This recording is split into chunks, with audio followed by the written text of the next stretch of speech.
China, gold as strategic shield. Since 2018, China has increased its official gold reserves by roughly 70%. That is a substantial and deliberate shift in reserve strategy. For the world's second largest economy, such moves are never symbolic. They are strategic. One of the key motivations is reducing dependence on the US dollar. A large share of global trade, including Chinese exports, is still settled in dollars. But relying heavily on another country's currency creates vulnerability. If access to dollar-based systems is restricted, economic flexibility can shrink overnight. Gold, in contrast, is a neutral reserve asset. It does not rely on the policies of any single government.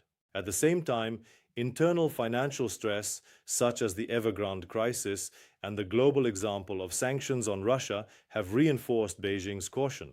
By steadily accumulating gold and keeping domestically mined gold at home, China is effectively building what some call a golden wall, a financial buffer designed to strengthen long-term sovereignty and resilience. Russia, gold instead of dollars.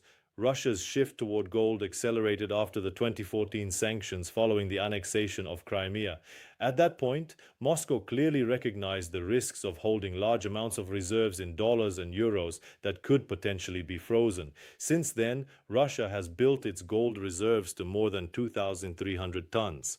This was not just diversification, it was preparation. Gold became a strategic alternative to foreign currency assets.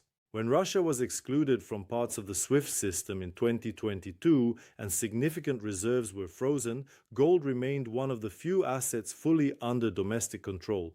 It could be used indirectly to facilitate trade, support the currency, and provide a foundation of stability. For Russia, gold became not just a reserve, but a financial lifeline.